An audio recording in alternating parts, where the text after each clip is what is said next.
Lily, when are you coming here for Christmas? Good evening, Evelyn. I'm planning to come on December 24th, sometime around 1 or 2 in the afternoon. Oh, I see. But can't you come a little earlier? There's so much to do at the end of the year. Even though you're my younger son's wife, you still need to take responsibility for your role as the first son's wife, especially since Sam is still single. You can't expect to relax just because it's still 2 months away. This is a time-sensitive matter. You should have been planning ahead. I'm sorry, Evelyn. My last day working is on the 23rd. That day is the official end of the year for my company, and I also have to finish up some handovers for my team. Oh, that's right. I completely forgot that you're retiring at the end of the year. Yes, that's correct. The retirement process has taken up a lot of my time, so I won't be able to arrive earlier. That's why I'll come home on the 24th, so I hope you can understand and bear with me. Well, I'll let it slide this time. However, I'm still curious. Does this mean Jacob is coming home before you? His company always finishes up on the 22nd, right? Did Jacob not tell you about that? What do you mean? Jacob got a transfer order and his work schedule has changed. He's been caught up with the preparations for the move, and unfortunately it's affecting his plans for the end of the year. Oh, really? That's rather sudden. Yes. Apparently a vacancy opened up in a very important position at his new posting, and Jacob was selected to fill that role. He's been frantically preparing to take over and complete all the handovers before the year ends. He's really swamped with work right now. An important position? Oh, that sounds like a promotion. So did he get a raise in his salary as well? Yes, exactly. He did get a promotion, which means his responsibilities have increased significantly. His salary should also have gone up to reflect the new role. So with this promotion, his salary has increased as well? Oh, you must be very proud of him. Yes, definitely. But to be honest, the reason you haven't heard from Jacob yet is probably because he's been so busy. He's trying to juggle everything at once, and I think he hasn't had the time or energy to contact you, especially with the move and the new position. That's why he won't be able to make it back this time. Oh my, I see. Well, that's excellent news. With Jacob's promotion, not only will Sam's future be more secure, but our retirement plans are looking even better. It seems like everything is falling into place for us. I'm glad to hear that Jacob is doing well professionally. As for his delay in notifying me, I'll overlook it just this once. Thank you for your understanding. But you should still remember that there are things left for you to take care of. Don't think I've forgotten about the tasks you're supposed to complete. I don't want to hear any excuses about running out of time or leaving things unfinished when Christmas Day arrives, okay? I understand. I'll make sure everything is done. Could you kindly remind me again of the tasks assigned to me? Of course. First, you need to clean all the rooms on the second floor. Then you need to clean around the kitchen sink area, the bathroom, and the toilet. Afterward, you'll be responsible for preparing dinner for the family. Got it. I will make sure to come early on the 24th to get everything in order. I'll make sure to get started right away so everything is ready for the Christmas day. That's what I expect. Don't make excuses about not having enough time. You know how busy things can get around the holidays, so you need to manage your time well. It's important to have everything ready, especially since the family will be here to celebrate. I'm sure Jacob will appreciate the effort. I completely understand. I'll be sure to stay on top of things. It's just that with the retirement and everything, I feel a bit overwhelmed at times, but I will manage. I won't let anything fall through the cracks. Well, I understand that you've been going through a lot with the retirement, but this is something that has to be done. You know how important it is to keep up the family traditions, and Jacob's promotion just adds more to the significance of this year's holiday. We want to celebrate properly, so everything must be perfect. Yes, I completely agree.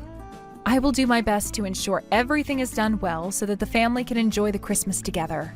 It's an important time, and I want to make sure everyone is happy. That's the right attitude. I'm glad you understand. But you also need to remember that the tasks I've assigned to you should be completed with care. This is a time to show your dedication to the family and your role as part of it. Even if you're retiring, you still have responsibilities, and I expect them to be taken seriously. Of course I take my responsibilities seriously. I won't let anyone down, especially not Jacob and the family. I understand the importance of Christmas time, and I want everything to be perfect. I'm glad to hear that. We'll need all hands on deck to make this a memorable and successful holiday. It's not just about the cleaning and cooking, it's about the spirit of togetherness and honoring Jesus' birth. So make sure to give it your all. Thank you, Evelyn. I will definitely give it my all. I want to contribute as much as I can to making this holiday special for everyone. I'll make sure the house is spotless, the meals are delicious, and that everything goes smoothly. Good. I'm sure Jacob will appreciate everything you do, and he'll be proud of how well everything turns out. I know he's been under a lot of pressure with his new position, but with your help, we'll make sure this holiday is one to remember. I'm counting on you, Lily. Thank you for trusting me, Evelyn. I won't let you down.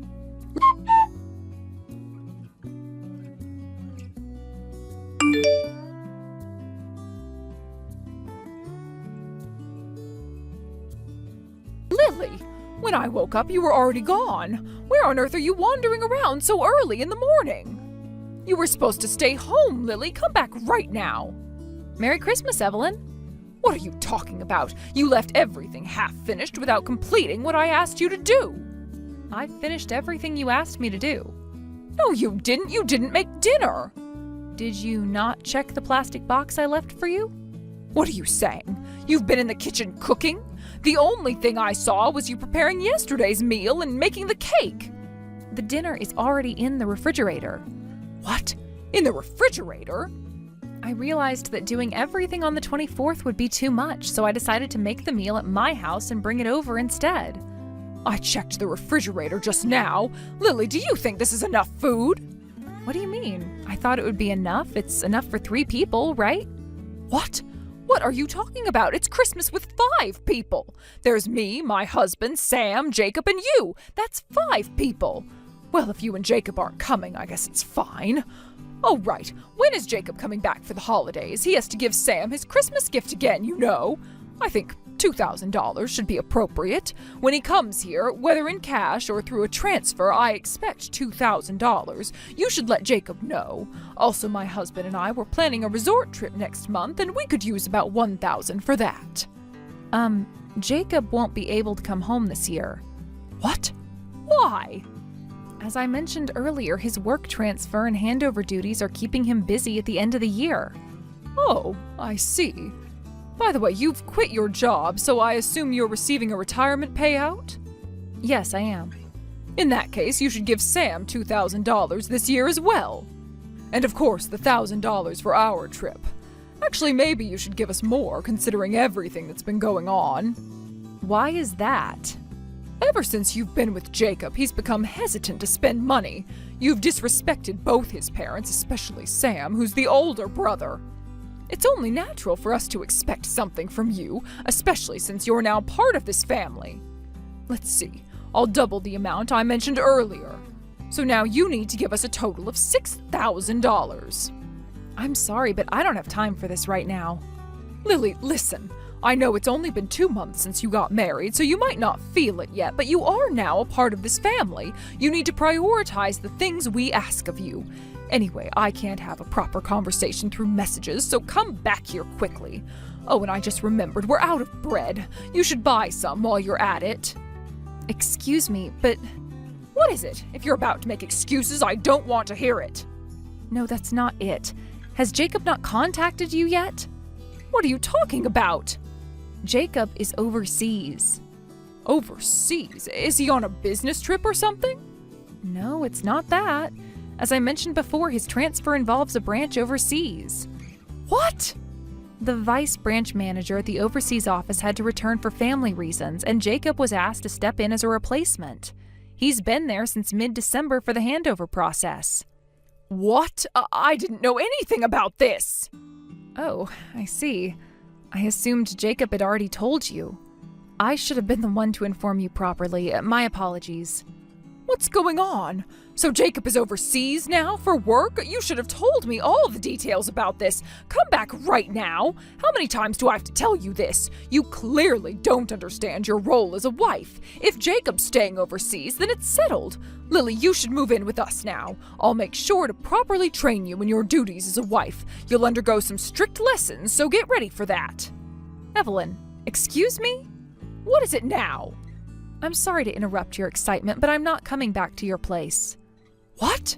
I'm at the airport right now. The airport? Are you planning to spend Christmas with Jacob? No, not exactly. I'm heading to his new home overseas to be with him. What? What do you mean? As I said, I'll be living with Jacob overseas. What do you mean? I haven't heard anything about this. I assumed Jacob had already informed you, but I'm sorry if that wasn't the case. However, I can't change my plans now. Wait a minute, you suddenly quit your job because of this? Yes, because Jacob's transfer was suddenly decided. Considering our future and the possibility of having children, we thought it would be better for both of us to go together rather than for Jacob to be sent alone. That's how we decided to do it. How long will you be staying overseas? Well, Jacob's being considered for a future position as the company president, so it seems like it'll be permanent in the future. I'm expecting it to be a permanent move. Wait, what about Sam? Who's going to take care of us in our old age? What? Your old age? Isn't that Sam's responsibility as the older son? But Sam isn't working, is he? It would be cruel to make him work at 36 years old, so we planned to have you and Jacob take care of us in our old age. That's the plan, right? I'm sorry, I have to turn off my phone for the international flight, so I have to go now. Wait, hold on, don't go. Lily, please don't do this to me. I'm sorry, Evelyn, but my mind is made up. This decision has been in the works for a while, and it's something Jacob and I have discussed thoroughly. I can't keep pretending that I can live my life under your rules. This is about our future, and I need to stand by him now. But what about us, Lily? What about the family? You can't just leave everything behind. Sam, my husband, and I have been here for you. I understand that, but this isn't about abandoning you. I'm not turning my back on you. Jacob and I have to build our life together.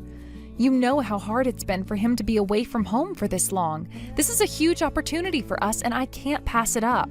I know it's hard for you to understand, but I have to live my own life now, Evelyn. But we're family, Lily. We take care of each other. You can't just leave Sam here, especially now that he's getting older. And what about me? Who will take care of me in my old age? You've always had Sam, Evelyn. He's the one who's been there for you, but I can't just stay behind out of obligation. Sam is a grown man now, and it's his responsibility to figure out his own life. As for you, I'll still care for you, I promise. But Jacob and I have our own life to build, and we can't keep putting everything on hold for others. Now, I really have to go. The flight attendant just told me to put my phone into airplane mode, so goodbye. Lily, please don't go. Lily!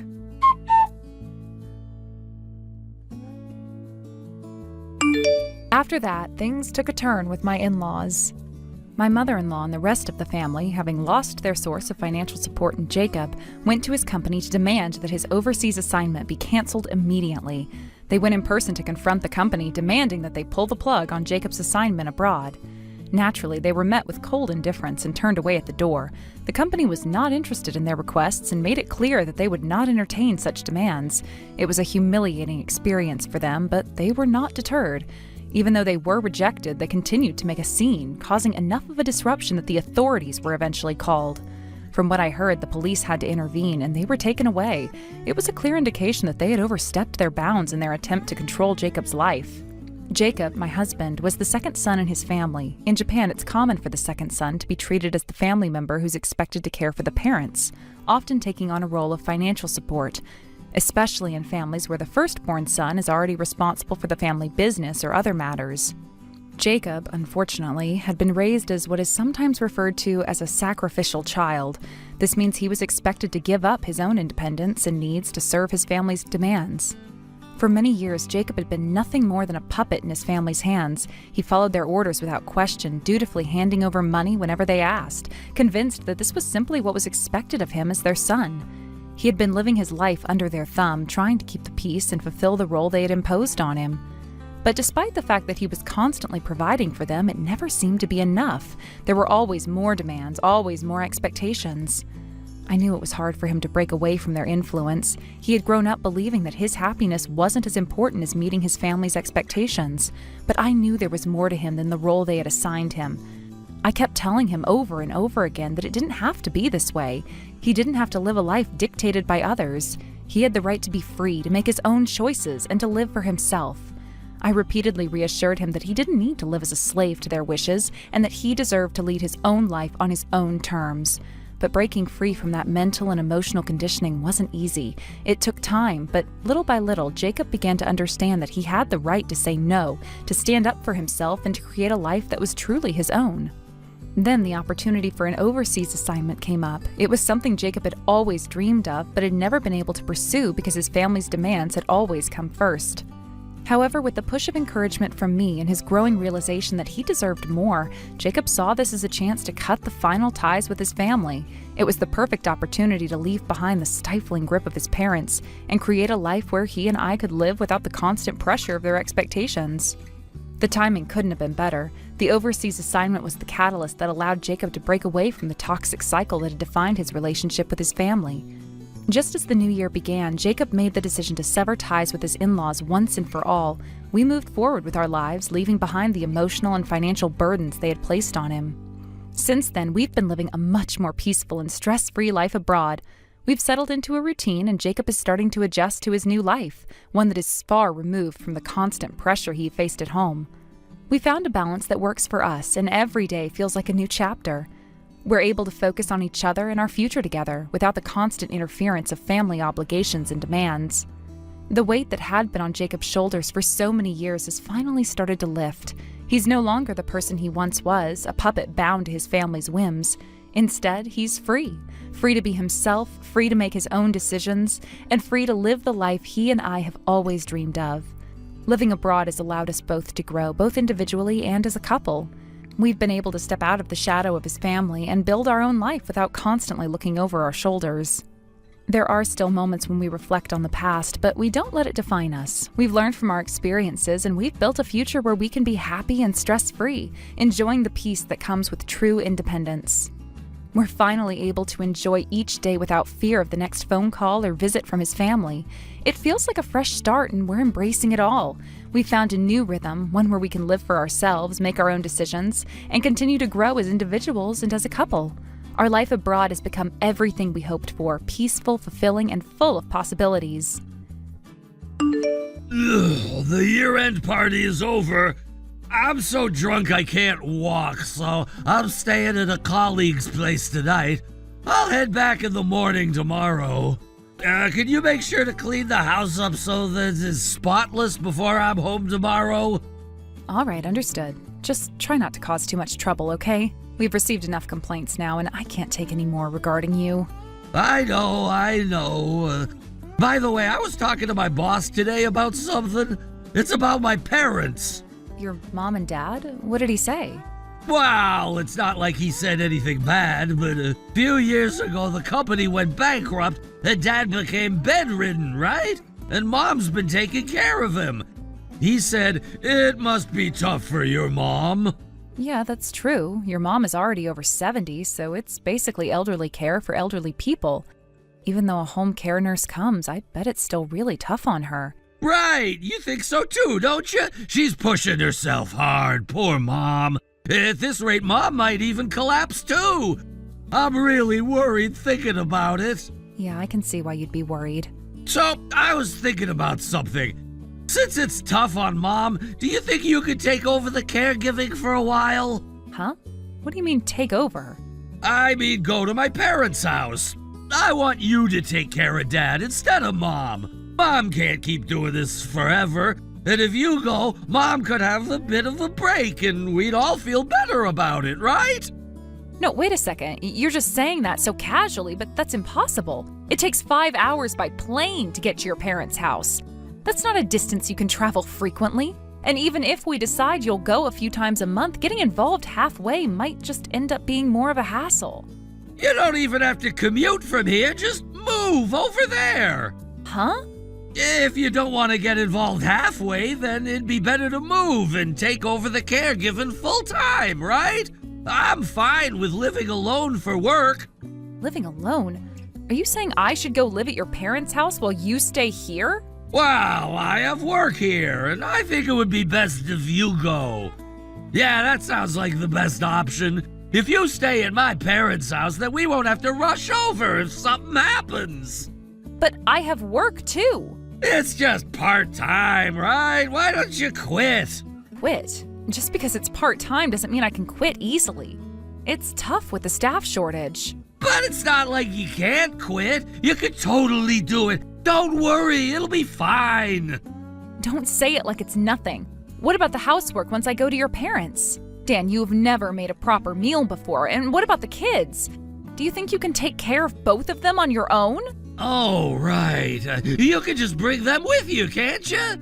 It's a relaxing place, and the kids will probably enjoy it. I remember when we brought them to my parents' house last time. They had fun, didn't they? It was just a 2-night stay during summer vacation. If we're talking about moving there, that's a completely different story. There's no hospital, no middle or elementary school nearby, and no trains. How are you gonna raise 2 kids there and care for your dad too, all by yourself? Well, Mom can help out. If you go to the next city, there are hospitals and schools, and there's a car at my parents' house, so it'll be fine. Dad will get better seeing his grandkids every day too. It's all good, right? That's not realistic, I'm telling you. The kids are in 6th and 5th grades. They're working hard for high school entrance exams. You want to uproot them just because you had some idea? They have lots of friends here, and they're really motivated to go to the same middle school as their friends. You know that, right?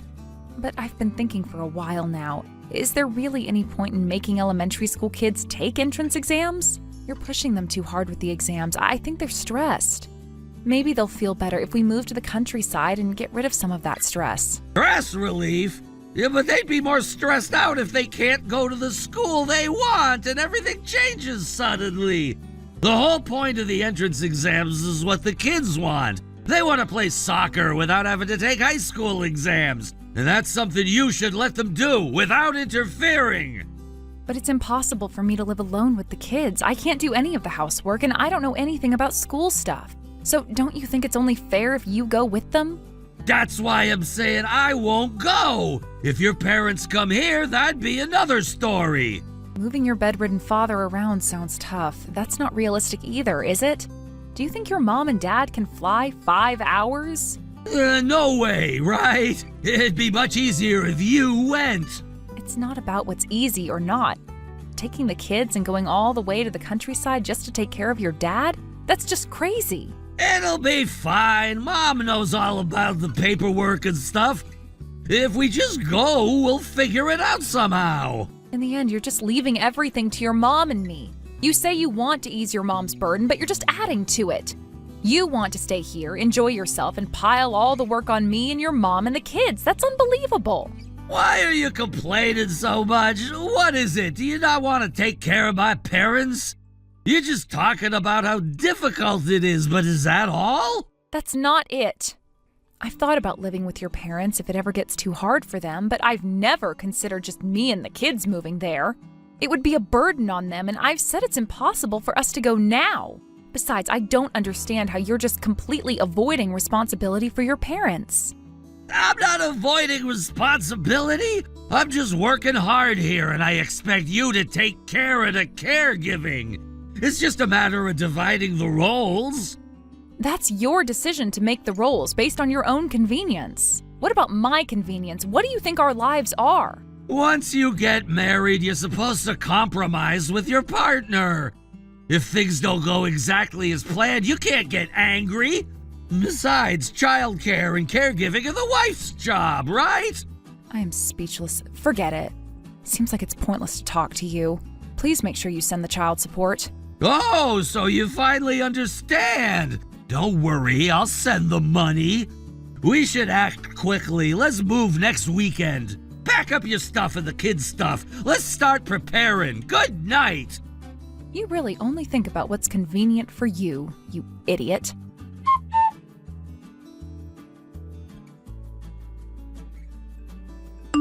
Hey, where are you right now? When I got back home, all the things I had packed were completely gone. Everything was missing. Did you seriously head to your parents' house already? We had agreed to move next weekend, didn't we? You know, we had a plan in place. I wanted to see you off. I even planned to give you a proper farewell, but now I'm seeing you've jumped ahead of everything. You should have waited. This is a bit too hasty, don't you think? I'm already here at my parents' house. The kids are with me as well. What? You're already there? Wait, I haven't even told Mom that you and the kids were coming to stay. You must have really surprised her, huh? It must have been such a shock. How did it go? Is she happy to see you? Did she take it well?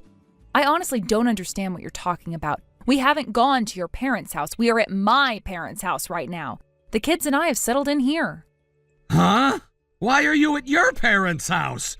Oh, I get it. You're visiting them since we won't be able to meet for a while? Is that why you came all the way here? For a little break before we actually move? That's not it. I've moved in with my parents, and I'm here because I'm getting ready for a divorce. It's happening now. Wait, what?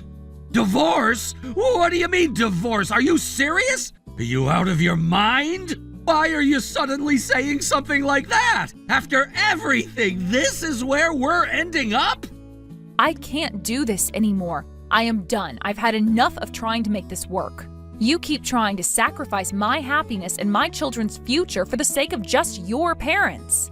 You never listen to what anyone else has to say, and you keep pushing your opinions like they are the only ones that matter, as if that's how it should be. It makes me sick to my stomach. You're even trying to ruin the kids' exams, which is so low, I can't even believe it. If you keep on like this, I'll have no choice but to get a divorce. I have reached the breaking point. Wait, no, hold on a second. What are you even talking about? All I asked was for you to help my mother. Don't you think my parents are in need? Don't you feel bad for them at all? Why are you so quick to turn your back on them? What's wrong with helping out a little bit? You're mixing things up. I do feel bad for your parents, of course I do, but that's not the issue here. I am not responsible for fixing things for them, and neither is the rest of the family. This is your responsibility. They are your parents. Why am I the one being asked to take on all of this? And now you're going to rob the kids of their dreams for the sake of your parents' situation. Do you really think that's okay? As a parent, I have to ask, what kind of person does that? What kind of parent would take away their own kid's future like that? So what? You're telling me that you're just going to abandon my parents for the sake of your children's dreams? They're so young! Why do they even need to worry about middle school entrance exams? I never had to go through that pressure, and none of my classmates had to deal with this either. This is all overblown. That's not the point. The problem is that you didn't try to find a balanced solution. You could have looked into different options, but instead you chose to put all the responsibility and the burden on me and the kids while ignoring your own family's needs. You never even considered finding a better facility for your mother. You didn't think to look into support programs or other solutions. You just assumed I'd take care of everything for you. Honestly, I am just so disappointed. The kids were upset when I told them about all of this. They started crying, and it broke my heart. They don't want to leave their friends behind. They want to focus on their studies and take the entrance exams. You have to understand, things are different now. The world is different from when you and I were their age. But my mom is in such a bad situation. She needs help. Don't you get it? She'll be devastated if she finds out you've completely shut her out like this. Are you really gonna turn your back on her like this? Taking care of your in-laws is your duty as my wife. That's the right thing to do. Enough already. This whole situation is just an excuse for you to manipulate me and treat me like a tool that's supposed to serve your needs. I am not here to be your pawn, and I am certainly not here to be used for your convenience. If you think the kids are going to pick up on all this, you're wrong. If they see how you're acting, it is going to influence them negatively. They'll learn to be selfish, and that is the last thing I want for them. I've made up my mind. I am done. The divorce is going to happen. This isn't going to work anymore. Why? Why are you doing this? Why can't you just listen to me for once? Do you really think that you can raise the kids alone, just by yourself? You're a part-time worker. You can't possibly handle everything on your own. How are you gonna pay for their exams and all the other expenses? You're the one who's gonna ruin their future, and you're not even seeing it. You promised me child support, right? You promised that we'd figure it out. I am going to find a job, and my parents will help me. I'm going to make it work. It's going to be okay. So stop acting like everything's falling apart. It's not that big of a deal. I'll handle it. Fine. Then let's try to figure out a way for your parents to come here. I know it's gonna be a bit tough, but it's probably the best thing for everyone involved. I'll talk to Mom about it, see if we can come up with a plan. Just please try to calm down a little. Can we please just talk and work this out? Don't you understand? This isn't about your parents. That was just a trigger. What I'm telling you is that I don't trust you anymore. I don't feel comfortable anymore, and I can't keep living like this. I've made my decision. I am done. I am going to have a lawyer handle everything from now on. I don't want to talk to you directly anymore. You'll hear everything from them. I'll send you the lawyer's contact details, and you can talk to them directly. What? You're really going to do this? You're gonna go behind my back and make decisions without even talking to me? No, wait, this isn't right. You can't just cut me off like that. I don't want a lawyer involved. Please, just think about it for a minute. We can still figure this out. We're a family. We can find a way to make this work.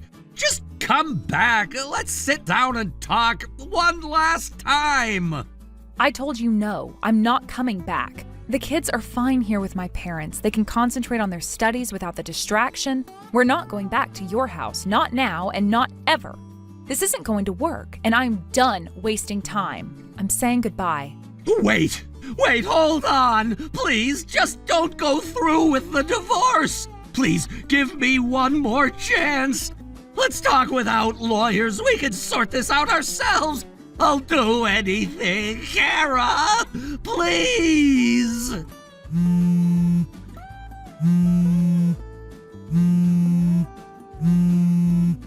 Don't ignore me! Please! I'm begging you!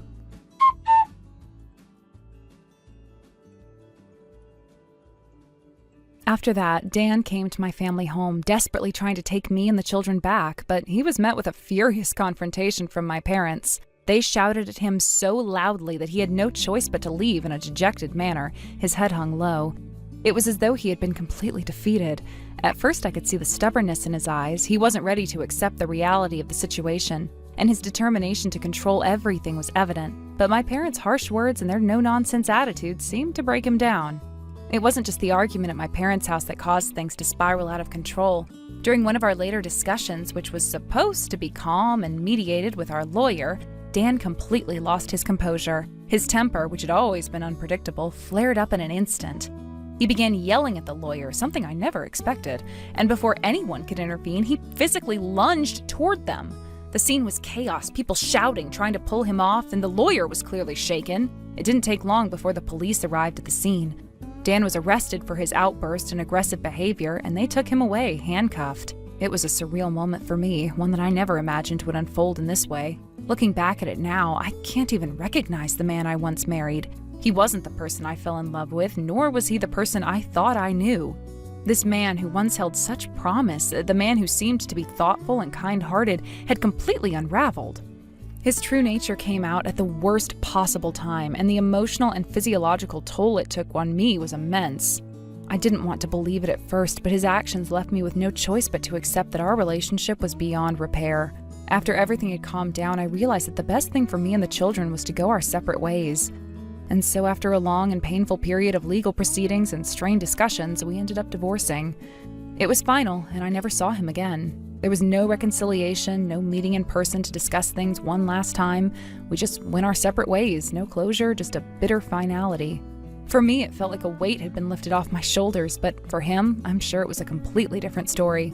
In all honesty, the hardest part of all of this wasn't the conflict with Dan. It wasn't even the tense legal battles or the emotional toll of dealing with everything on my own. The hardest part was what happened when I spoke to Dan's mother. She had always been kind to me, always supportive, and it pained me to see her in such a state. When I explained to her what had happened, she broke down in tears. She cried harder than I had ever seen her cry before, as though she had lost everything. She seemed so helpless, and I felt an overwhelming sense of guilt and sadness. Not for me, but for her. It was as if the divorce had taken something from her too, something that she couldn't control or stop. I never blamed her, not for a single moment. She was a kind woman, and she didn't deserve to be dragged into the mess her son had caused. But seeing her in that state made me realize just how much damage had been done, not only to me, but to the people around us. The The ripples of the divorce reached further than I had anticipated. It wasn't just me and Dan who were affected. It extended to our families, friends, and even acquaintances. People who had no part in the conflict were caught in the middle, and it made me feel even more conflicted. I tried my best to console her during that moment, even though I was hurting myself. I told her that none of this was her fault and that I didn't blame her and that I didn't want her to feel guilty. I didn't want her to think that she had failed as a mother, but it didn't seem to comfort her. She kept crying, her face contorted with pain, as if she couldn't understand why things had ended the way they did. She kept asking me what went wrong, what happened to her son, and as much as I wanted to explain it to her, I didn't have the words. How could I explain to a mother that her son had changed in ways that I didn't recognize? How could I tell her that I had done everything I could to salvage the relationship, but that nothing worked? I wanted to tell her that Dan's behavior wasn't her fault, but in some ways, I felt like the fault was not just his, but all of ours.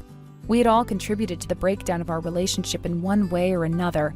I had stayed for longer than I should have, trying to hold on to something that wasn't there anymore. Dan had tried to force a reality that wasn't true, trying to control the situation and refusing to see the truth.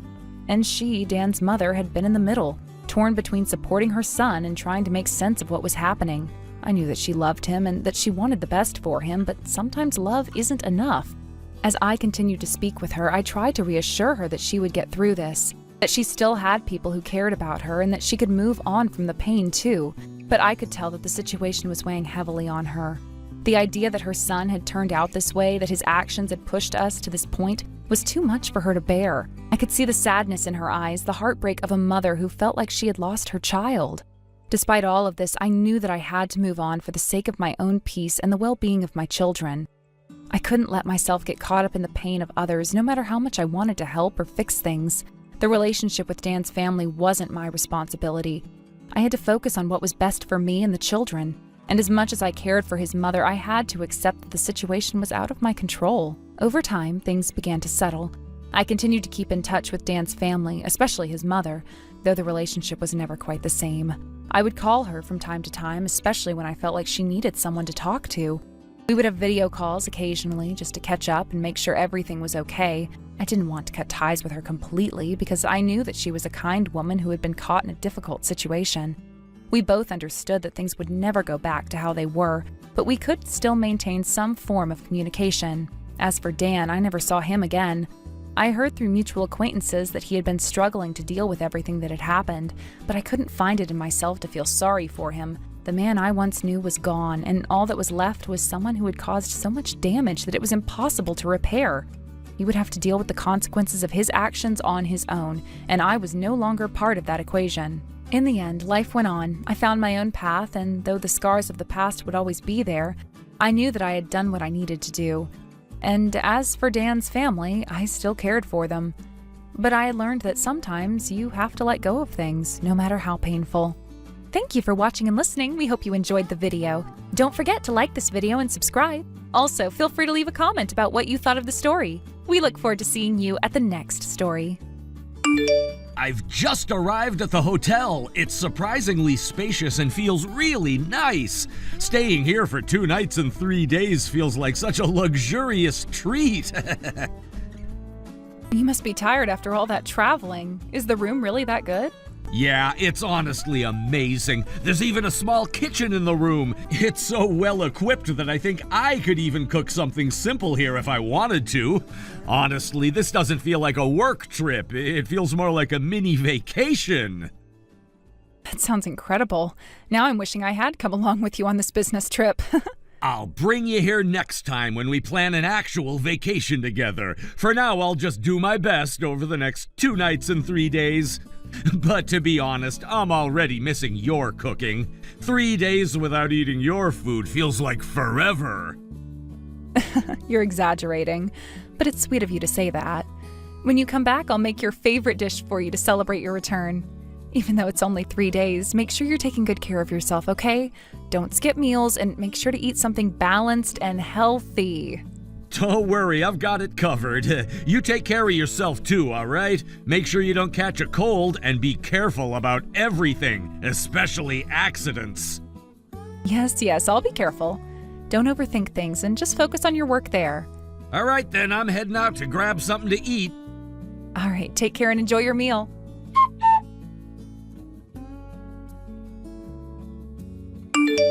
Finally, I managed to get out of the house.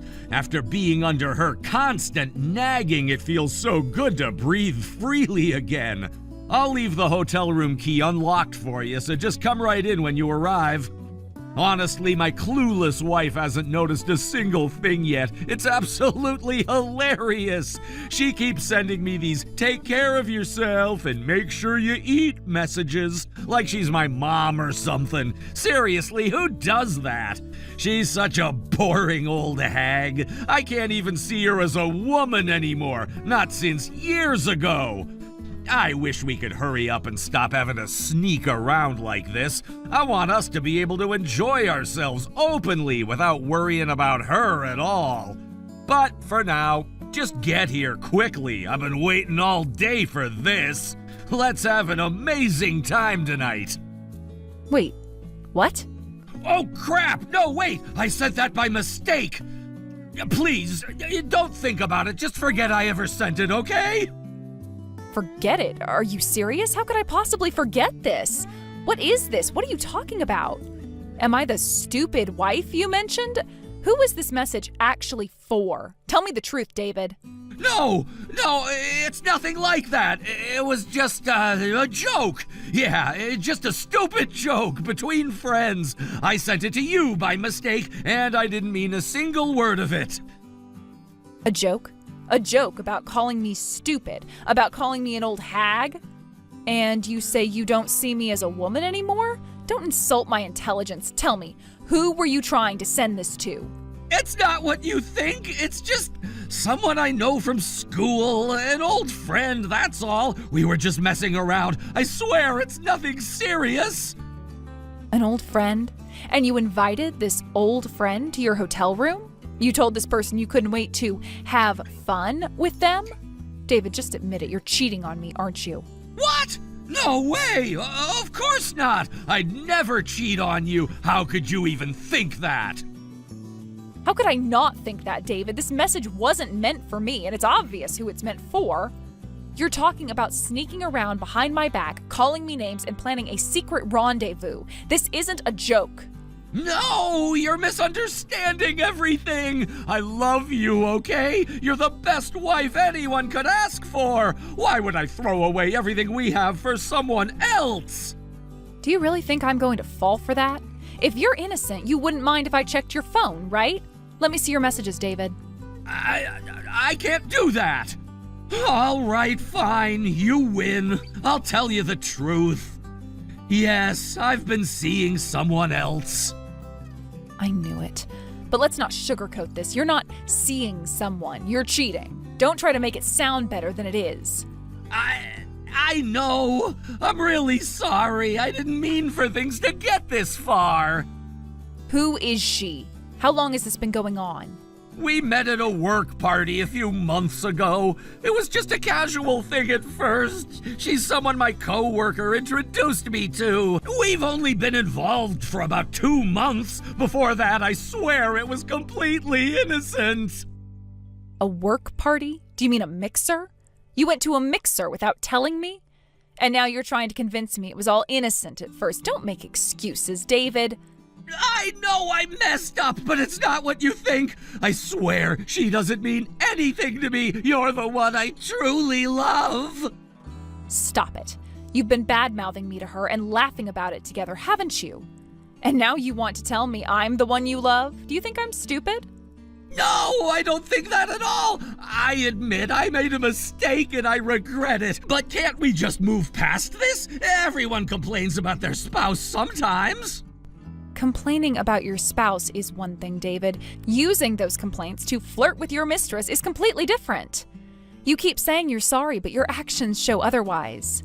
I'm sorry. I mean it this time. I'll never do it again, I promise. No more cheating, no more bad-mouthing you. I'll change. But if you could forgive me, there's one thing I'd like to ask. What could you possibly ask for right now? Could we consider letting her be my second wife? Excuse me?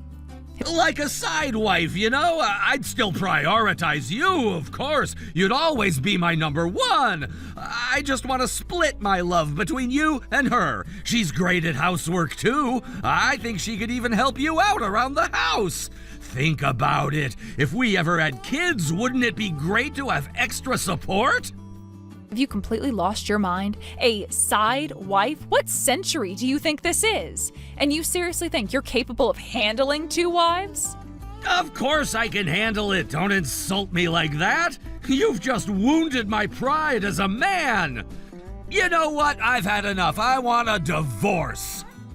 You want a divorce because your pride is hurt? Do you even realize how much you've hurt me? It's different for men and women. You're always looking down on me. I'm done with this. I'll divorce you and marry her instead. Fine, if that's what you want, then I'm done too.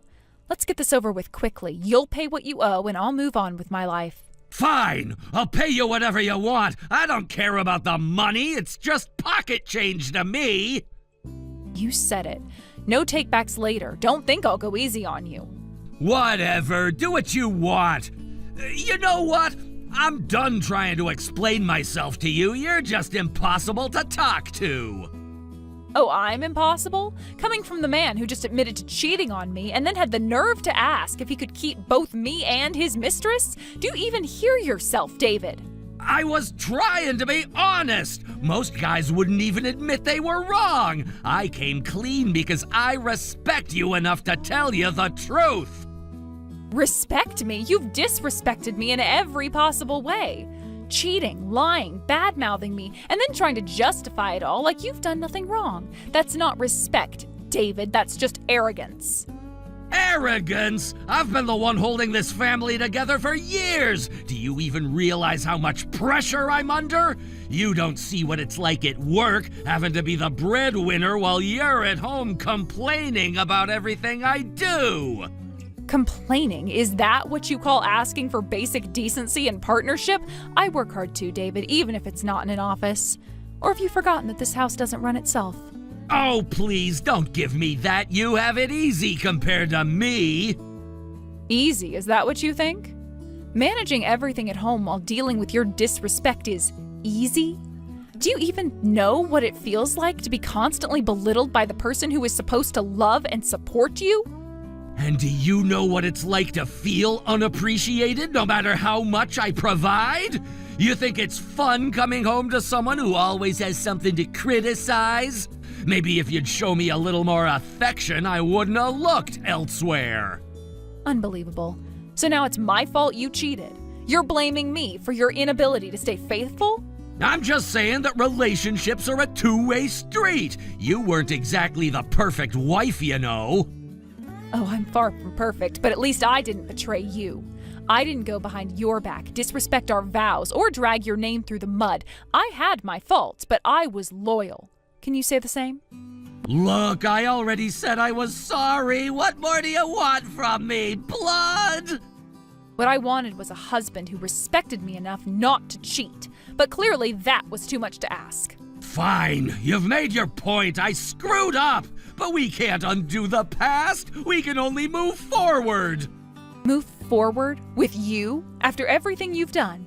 That is not moving forward. That is setting myself up for more pain. You don't even want to try to rebuild what we had?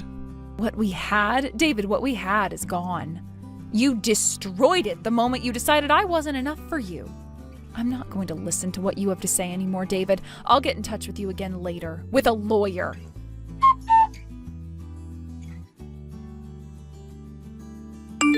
Audrey, I was completely wrong.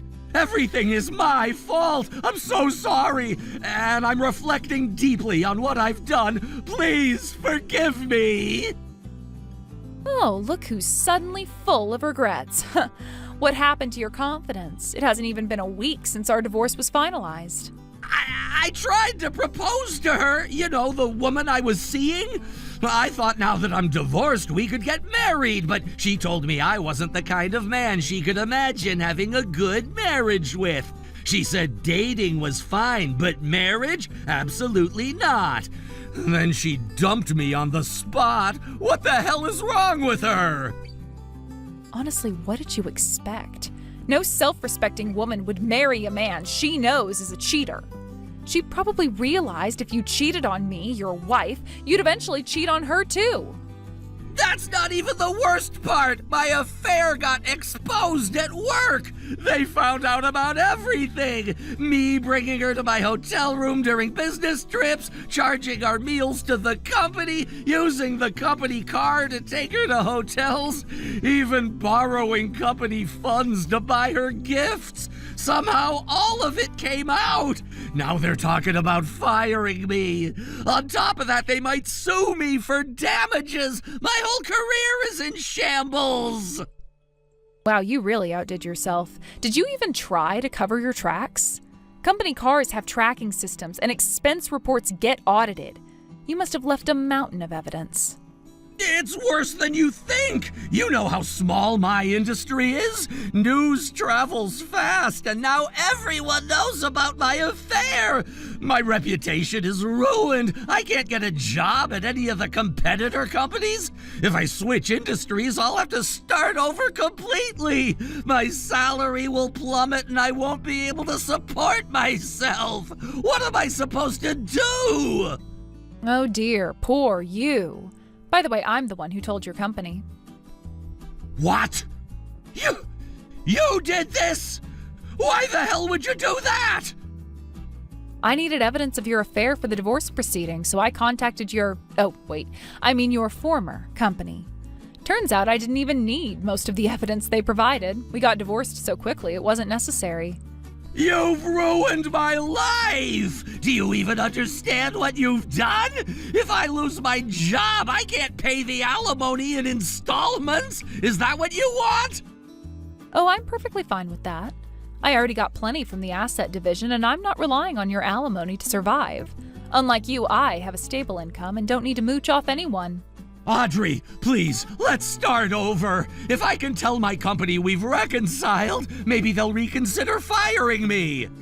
Reconciled? After everything you did? You've got some nerve asking me that now. I know I messed up, but I've realized something. Losing you made me see how much I truly love you. That other woman, she manipulated me. Please, Audrey, give me one more chance. I swear I'll never cheat again. You swore you'd love and cherish me when we got married, remember? You already broke that promise. Why should I believe you now? Because I mean it this time. I'll prove it to you. I'll do anything you ask. Anything, huh? Okay then, how about this? Disappear from my life forever. No, Audrey, please, be reasonable. I'll lose my company housing soon, and no landlord will rent to me without a job. I'll end up homeless. Just let me stay with you until I can get back on my feet. Absolutely not. Your problems are no longer my concern, and if you keep bothering me, I'll block you. Wait, please, I'll do anything. Just don't abandon me like this. Oh, so annoying. Blocking you now. By the way, I have a lunch date with friends. I'm busy, so don't ever contact me again. Goodbye. Wait! Don't leave me! Audrey, please don't leave me like this! Goodbye, David.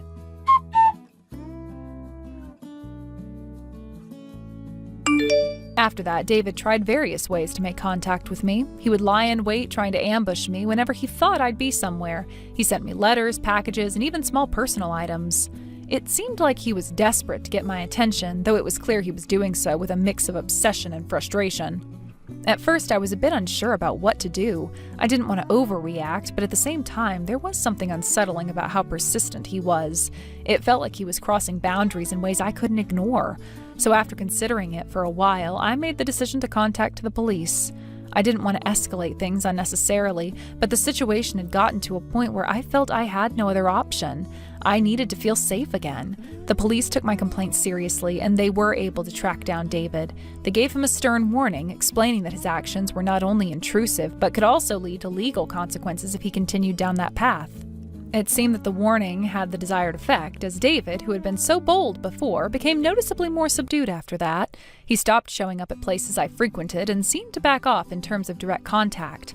There was an eerie silence where he had once been so persistent. I don't know if he was genuinely scared by the warning or if he simply realized he couldn't keep pushing things further without facing consequences. Regardless, I felt a sense of relief, even though I knew it might not be the end of it. It wasn't long before I heard some unsettling news about David's situation. Apparently, he had been let go from his job. It was unclear whether his behavior had influenced this decision, but the timing was suspiciously coincidental. I had no idea what had been going on at his workplace, but I could only imagine how his obsession might have affected his professional life. If he couldn't maintain his composure and professionalism with me, it was entirely possible that his behavior had been equally erratic in other aspects of his life as well. Losing his job had a severe impact on David. He had also lived in a company-provided apartment. When he was dismissed from his position, it seems like he was also kicked out of the company housing. The reality of his situation must have hit him hard, no longer employed and with no place to stay. David found himself in a dire position. Without a steady income or place to live, he became increasingly isolated. From what I heard later, David had become one of the many people who struggle to find housing, even in the short term. He became what's often referred to as a net cafe refugee. For those unfamiliar with the term, a net cafe refugee is someone who, due to financial difficulties or lack of permanent housing, ends up spending their nights at internet cafes. These establishments typically offer private booths with computers, and many are open 24/7. Some of them even have showers and offer affordable packages for those looking for a place to sleep temporarily. It's a tough and frankly grim situation for anyone to find themselves in, and I couldn't help but feel a small sense of pity for him. While I was also grateful that he wasn't a constant presence in my life anymore, I also couldn't deny the harsh reality that he was now living through. The idea that David, who once seemed to have everything under control and who had been so intent on controlling and manipulating his relationship with me, had now become a person without a job, without a home, was jarring. His obsession with me, which had once felt so overpowering and suffocating, had ultimately contributed to his downfall. He had pushed everything too far, and now he was left with the consequences of his actions. In a way, it was almost poetic. The very thing he had done in an attempt to keep me within his reach had instead led to his complete isolation. He had thought that if he could just make contact with me one more time, if he could just get me to acknowledge him, everything would somehow fall into place for him. But instead, it had all unraveled. Now he was living on the fringes of society, surrounded by strangers in a place that wasn't his home, with nothing but his own choices to blame. Despite the complexity of the situation, I couldn't afford to dwell on David's fate. While his actions had disrupted my life in unsettling ways, I had my own path to follow. I had to focus on my work, my friends, and the life I was trying to rebuild after everything that had happened. I couldn't let myself get caught up in what was happening to him, even if it was partly a consequence of his own making. But it's hard not to wonder how things could have turned out differently if David had just respected the boundaries I had set from the beginning. If he had accepted the end of our relationship and moved on, perhaps he wouldn't have found himself in such a devastating position. Instead, his refusal to let go, his relentless pursuit of a connection that was no longer there, had left him with nothing. As time passed, I occasionally thought back to those dark days when I felt constantly on edge, never knowing if David would show up out of nowhere or send another strange letter. The anxiety had become overwhelming at times, but now I could look back with some distance and reflect on the fact that, despite everything, I had made it through. I had taken control of the situation, sought help when I needed it, and managed to regain my sense of safety. For David, on the other hand, the journey was much more uncertain. The future was no longer in his hands, and he was left to face the harsh consequences of his obsession. It's a tragic story, one of a man who lost his way, consumed by his fixation on someone who was never going to be a part of his life the way he had imagined. And in the end, it was his obsession that led him to lose everything he once had. Hey, Denise, do you have a minute? I need to ask you something really important. Huh? Lori, it's been forever since I heard from you. What is it? You only contact me out of the blue like this when something big is going on. What's going on? I know. I should have reached out sooner, and I do feel guilty about that. But this is really important, and I need your help.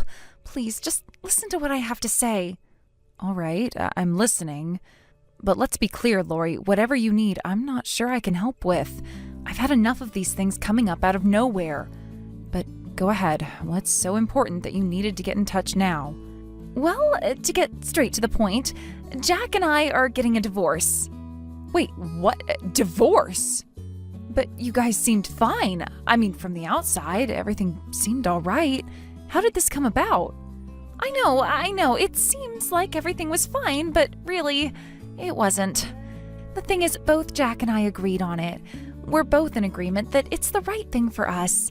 The issue now is Roger and his custody. Jack refuses to give up custody of Roger, and that's where things are getting complicated. I can't let this happen. I have to make sure I get him. Roger's custody? Wow, that's a big deal. I mean, I'm not surprised, I guess, but, well, it's been hard for both of you. But really, Lori, you're asking for my help with this? You want me to intervene in custody? Do you honestly think I can help in this situation? Please, Denise, you're the only one I can turn to. I've tried everything else, but Jack won't listen to me, and I'm scared he's going to win this. I need your help convincing him just to get him to see things from my perspective. If you can just help me with that, I'll do anything. Please, I can't lose Roger. You know how much he means to me. Lori, I don't know about this. I'm not sure I can just get involved in this. Custody is a huge thing, and I really don't think it's as simple as you're making it out to be. I mean, come on, this is Roger we're talking about. You haven't been around much for him, have you? You know, if I think about it, you've hardly been involved in his life lately. What are you talking about? I've been busy, sure, but that doesn't mean I haven't cared for him. I send money every month. I do what I can, don't you see? It's just that things have been so hectic with work. And you know Jack doesn't help either. I've been stuck in this situation where I have to be the one to figure it all out. I am doing the best I can.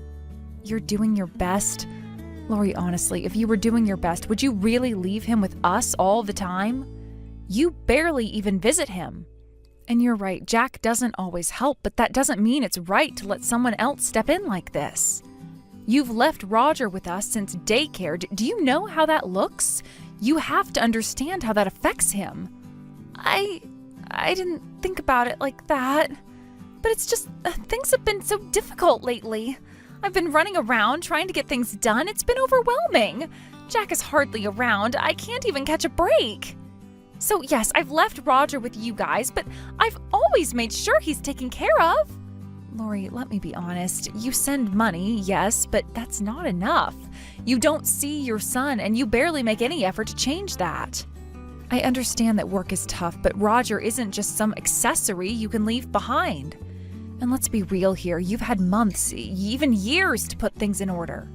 You haven't prioritized him, and now you expect me to help you just take him away from the life he's known? It's not that simple. What are you saying? Are you telling me I don't care about my son? How can you say that? He's my child. Of course I care. Don't act like you understand how hard this is for me. It's easy for you to judge me from the outside, but you have no idea what it's like to be in my shoes. Lori, don't take this the wrong way, but I've seen the reality of the situation. You talk about caring, but actions speak louder than words. If you cared, you would have made more time for Roger no matter what. Jack may be absent, but so have you. You can't just come to me now and expect me to fix everything. You've left me and my family to pick up the pieces for too long. I know I've messed up, okay? I get it, but I'm asking for your help now. Just help me convince Jack to let me have custody. Please, Denise, I'll make it worth your while. I'm not asking for much. All I need you to do is to speak to him. Help me convince him that Roger should be with me. Isn't that something you can do?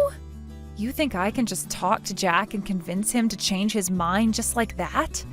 You've been absent for so long, and now you expect me to fix this in one conversation? You have had so many chances to be there for Roger, but now you want to take him from the only stability he's had? I don't think you realize what you're asking me to do. I understand it's not easy, but Denise, don't you care about Roger's future? I need to have custody for his sake and mine. If I don't, I won't be able to move on. I need this to move forward in my life. If Jack doesn't let me, I'm stuck. I need your help to make sure he sees that it's what's best for Roger. Lori, let me ask you this. Do you even know what's best for Roger? You think custody is the answer, but what about his emotional well-being? How do you think he'll feel being ripped away from his home, his friends, the only family he knows? You want to make this about you, but it's not. This is about Roger's life, and you're asking me to turn it upside down for you. I'm not trying to hurt him. I just want what's best for him, Denise. I can't do this without your help. Please, you have to understand. I need to be the one to take care of him. If Jack keeps custody, I'll lose everything. I'll be financially stuck, emotionally stuck. This isn't just about me. This is about our future. I get that you're in a tough spot, but you can't expect me to just hand over my responsibility to you. You can't make this decision alone. It's not just about custody. It's about Roger's happiness. If you're not here for him now, why should I believe you'll be there for him in the future? Because I will. I'll change everything. I'll do whatever it takes to make this work. I can't lose him, Denise. Please. Lori, this isn't just about what you want. You need to think about Roger and his future. What happens when you get custody? Can you really handle everything by yourself? Yes, I can. I've been through a lot already. I just need your help to make it happen.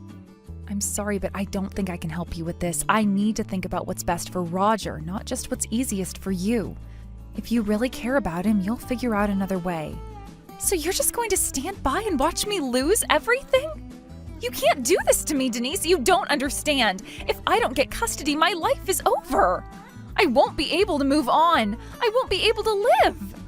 I understand that you're struggling, but I can't just give in to pressure. I'm thinking about Roger's future, and I have to do what's best for him. I won't be a part of something that could hurt him in the long run. You have to face the reality of the situation. Wait, please don't tell Jack. Please, don't make this worse. I'll do anything. Just don't send him those screenshots. Please, I'm begging you. It's too late for apologies now. You had a chance to make things right, and you didn't take it. I'll talk to Jack, and we'll figure this out for Roger's sake. You can't just walk away from this. It's time to be responsible. Denise, please, I don't know what else to say. You've got to understand how much this means to me. I don't want to be a bad mother. I never meant to be distant, but life just got in the way. You know what it's like, right? You've been so busy with your own family, too. And Jack, he's barely around anymore. I've been fighting to keep everything afloat by myself. I'm only asking for a little help from you, just a little. Lori, I do understand being busy, but that's not what I'm saying here. You say you're fighting, but you haven't fought for Roger. Not the way a mother should. You can't just show up after all this time asking me to put him in your arms and as though you've been there all along. It doesn't work like that. It's not just about helping you. This isn't a favor. You've been absent, and now you want me to undo everything just because you've decided you finally want him back? It doesn't make sense. I get it. Okay, I understand how you feel. I've been absent, but I've never stopped thinking about him. I don't think you realize the toll it's taken on me. Every day, I feel like I'm suffocating. I can't stand seeing Jack with him, taking all the moments I should have had with him. I'm not asking you to just hand him over. I want you to understand that I can make things right if I get the chance. You think you can make things right? You've been absent for so long, Lori. You left him with us when he needed you the most. And I get it, work, life, everything piling up, but you need to understand that a child can't just be left in the background. Roger's been through so much already. How do you think he's going to feel when you suddenly swoop in and demand custody like nothing happened? How do you think I feel watching this all unfold? You don't think I've thought about this 1,000,000 times? Every day I'm away from him, it eats at me. But what do you want me to do? I can't just stop everything and come running to him. I have a job, responsibilities. I don't have the luxury of being at his side every second. But I can be there for him now. I can make up for the time I lost. And that's where I'm struggling, Lori. You keep saying you'll make up for lost time, but how do you actually do that? Time doesn't just come back. You can't rewind and undo what you've missed. Roger's not a doll you can just pick up and continue playing with. He's a little boy who's had his own life, his own needs, and for better or worse, he's been growing up without you. How can you fix all of that in one fell swoop? How can you prove that you're capable of giving him what he needs now?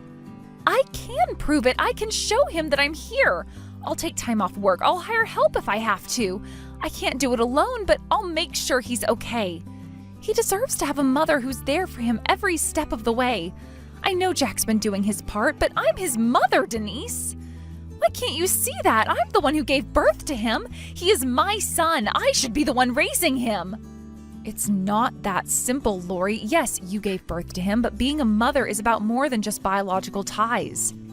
It's about presence, it's about support, it's about consistency. And Roger has been getting that from Jake, from my family, from all of us. He's been living with us for so long now that it's impossible to ignore the bond he's formed with us. You can't just waltz in and claim him now as if nothing has changed. This isn't just about what you want, it's about what's best for Roger. You think I'm just being selfish? Is that it?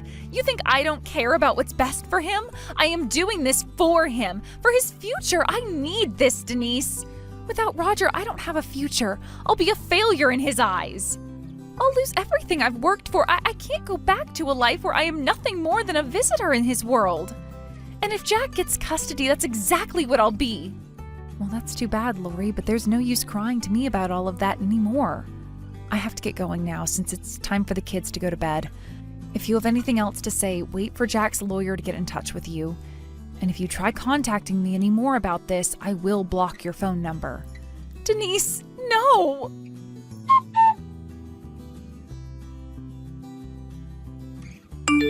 After that, Lori fought for Roger's custody through a lengthy court battle, hoping to regain her parental rights.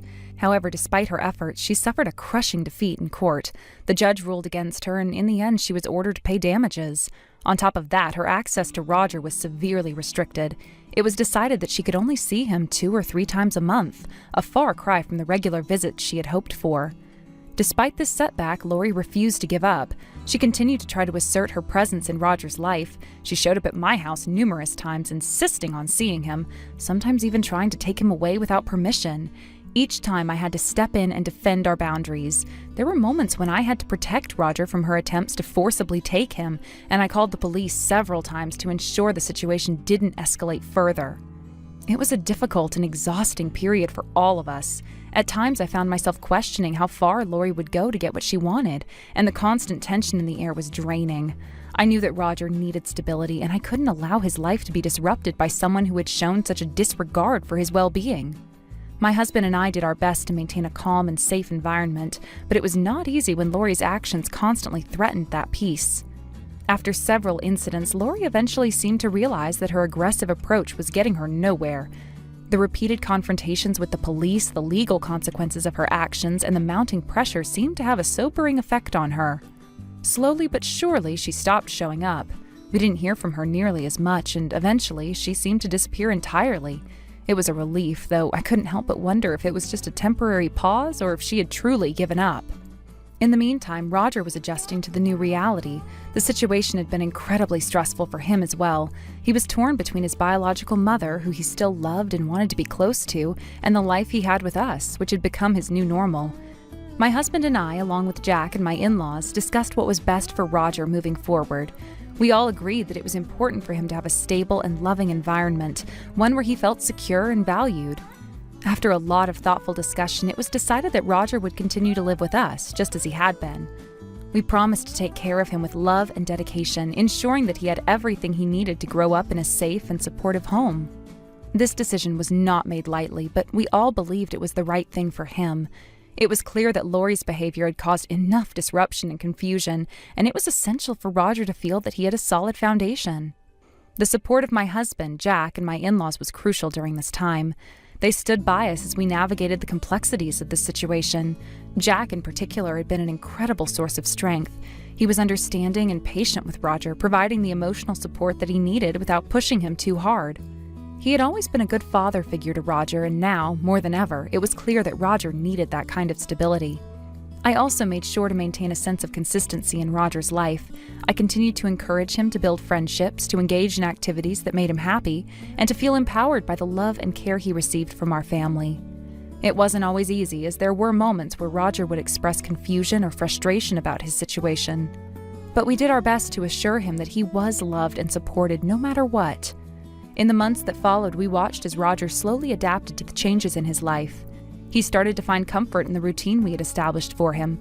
We continued to provide him with emotional support, reinforcing the idea that his feelings were valid and that he didn't have to choose between his biological mother and us. He could have both in different ways, but his primary home, his place of safety, would always be with us. Though Lori had tried so hard to disrupt our family, in the end her actions only strengthened the bond between us. The love and commitment we showed to Roger, the way we stood by him when things got tough, helped him realize that we were the ones who truly cared for him. We had always put his well-being first, and that's what mattered most. Thank you for watching. Please subscribe and hit the like button. See you next time.